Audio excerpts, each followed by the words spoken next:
Assalamualaikum warahmatullahi wabarakatuh. Di sini saya akan menjelaskan tentang resumen mengenai pelatihan legislatif dari MPM UNESA. Untuk pada hari pertama, yaitu tentang materi pertama, memahami kebijakan publik. Dan analisis dalam kebijakan publik ini berfokus pada apa yang pemerintah lakukan dan mengapa dan apa perbedaan yang dibuat. Pembenaran diri apa yang diartikulasi pemerintah terhadap masyarakat, yang kebijakan publik ini memusatkan pada proses dan perilaku yang berkaitan dengan pemerintah di dalamnya. Model dalam kebijakan publik salah satunya yaitu model elit yang menggambarkan pembuat kebijakan publik berbentuk piramida, mana yaitu terdiri dari model elit, incremental, game theory, dan model sistem. Selanjutnya, materi kedua yaitu mengenai penganggaran dan pemeriksaan. Perencanaan dan penganggaran itu tidak sama namun setara. Penganggaran yakni eksplorasi perencanaan yang dinyatakan dengan uang, sedangkan perencanaan yaitu aktivitas atau program yang akan dilakukan untuk mencapai tujuan anggaran, pelaksanaan, bukti transaksi, pelaporan dan akuntansi, pemeriksaan, yang selanjutnya pertanggungjawaban. Sistem pengendaliannya. Nah, untuk anggaran ini ada legislasi, pengawasan, budgeting. Kemudian untuk instrumen dari fungsi pengawasan yaitu otorisasi, keterbukaan, penilaian kerja. Nah, untuk pemeriksaan yaitu proses identifikasi, oralitas, dan evaluasi yang dilakukan secara independen, objektif, dan profesional berdasarkan standar pemeriksaan. Untuk hari kedua, yaitu materi ketiga, itu mengenai pelatihan legislatif advokasi. Nah, peran mahasiswa dalam hal ini yaitu sebagai agen perubahan, agent of change, penjaga nilai, kemudian penerus bangsa, kekuatan moral, dan kontrol sosial. Advokasi adalah kerja-kerja pembelaan hukum yang dilakukan oleh pengacara dan hanya pekerjaan yang berhubungan dengan praktek berbicara di pengadilan. Macam-macam advokasi. Yang pertama yaitu advokasi diri yang dilakukan ke arah pribadi, kemudian advokasi kasus yang dilakukan untuk pendampingan orang atau kelompok, kemudian ada advokasi hukum yang dilakukan oleh ahli hukum atau lembaga bantuan hukum, dan ada wilayah kerja yaitu pengorganisasian, kampanye, legislasi. Selanjutnya ada jalur komunikasi dan strategi. Yang pertama, perluas dukungan dari para stakeholders, monitor dan evaluasi buat momentum dan temuan dan fakta. Kemudian pastikan untuk suara pada pemegang hak disampaikan dengan bentuk aslinya dari testimoni. Kemudian materi yang keempat yaitu teknis MUBES, musyawarah besar, persidangan, dan tata cara rapat. Nah, fungsi rapat ini sendiri yaitu untuk memecahkan masalah, untuk menyampaikan informasi, sebagai forum demokrasi, sebagai alat koordinasi yang baik, sebagai sarana bernegosiasi, sebagai sarana pembentukan aturan. Nah, jenis-jenis rapat ini menurut tujuannya itu untuk penjelasan pemecahan masalah, sedangkan menurut sifatnya yaitu resmi, tidak resmi, terbuka, dan tidak terbuka.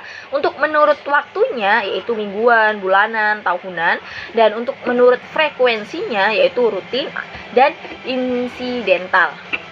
Nah, tipe pimpinan rapat yaitu ada pimpinan otoriter, pimpinan demokrasi, dan pimpinan pasrah. Tipe peserta rapat itu ada 7, yaitu tipe pemberi informasi, tipe pemberi semangat, tipe inisiatif, tipe pemersatu, tipe penyerang, tipe perantara, dan tipe yang terakhir cuma pendengar. Musyawarah adalah proses pembahasan suatu persoalan dengan maksud mencapai keputusan bersama. Sedangkan mufakat adalah kesepakatan yang dihasilkan setelah melakukan proses pembahasan. Macam sidang yaitu ada sidang komisi, sidang pleno, sidang paripurna, dan sidang istimewa. Kegiatan yang sering menggunakan persidangan adalah rakermas, rakerwil, munas, mubes, musda, dan muwil. Pimpinan sidang yaitu berperan sebagai pengatur jalannya sidang agar menghasilkan keputusan yang disepakati bersama. Peserta sidang yaitu ditentukan oleh tata tertib yang telah disepakati.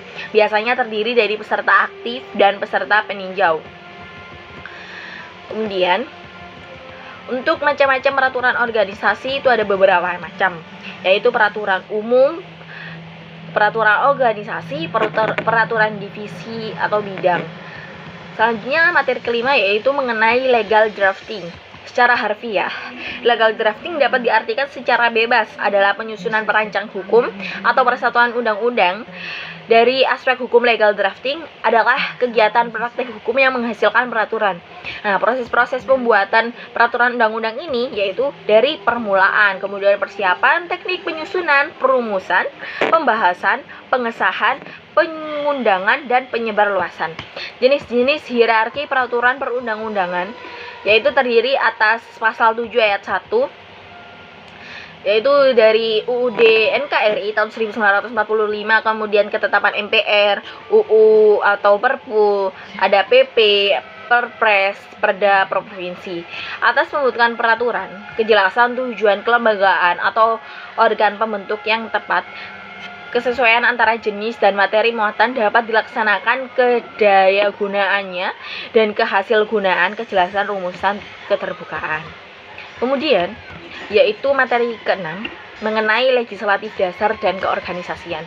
Fungsi penting legislatif. Fungsi legislasi tadi yaitu berfungsi sebagai lembaga pembuat undang-undang. Ada fungsi anggaran, memberikan persetujuan anggaran dan pengawasan terhadap anggaran. Dan yang terakhir yaitu fungsi sebagai pengawasan, yaitu monitoring atau pengawasan. Badan legislatif ini berfungsi untuk melakukan pengawasan terhadap yang menjalankan undang-undang. Untuk MPM dari UNESA ini sendiri itu terdiri dari 5 komisi, yaitu Komisi 1 bidang pemerintahan, Komisi 2 bidang keilmuan, Komisi 3 bidang kesejahteraan mahasiswa, Komisi 4 bidang keuangan, dan Komisi 5 bidang hubungan masyarakat atau humas. Kemudian materi yang terakhir yaitu materi ke-7 mengenai trias politika. Trias politika juga biasa disebut dengan pemisah kekuasaan, yang mana adalah sebuah ide bahwa pemerintah berdaulat harus dipisahkan antara dua atau lebih kesatuan yang kuat, yang bebas, yang bertujuan untuk mencegah satu orang atau kelompok mendapatkan kuasa terlalu banyak. Nah, pengawasan dalam trias politika ini dalam rangka menjamin bahwa masing-masing kekuasaan tidak melampaui batas kekuasaannya, maka diperlukan suatu sistem checks and balance system. Maksudnya yaitu masing-masing kekuasaan saling mengawasi dan mengontrol, merupakan mekanisme yang menjadi tolak ukur kemapanan konsep negara hukum dalam rangka mewujudkan demokrasi. Selain bentuk kekuasaan, kampus juga mempunyai bentuk pemerintahan, yaitu Republika Mahasiswa, yang mana kekuasaan ini di tangan presiden yang bersifat instruktif, harus mengikuti kebijakan yang telah ditetapkan oleh presiden. Kemudian ada keluarga mahasiswa, yang mana kekuasaan ini mengutamakan asas kekeluargaan. Sekian resum dari pelatihan legislatif MPM UNESA 2021. Saya Yuni Molita Syafitri, pamit undur diri. Wassalamualaikum warahmatullahi wabarakatuh.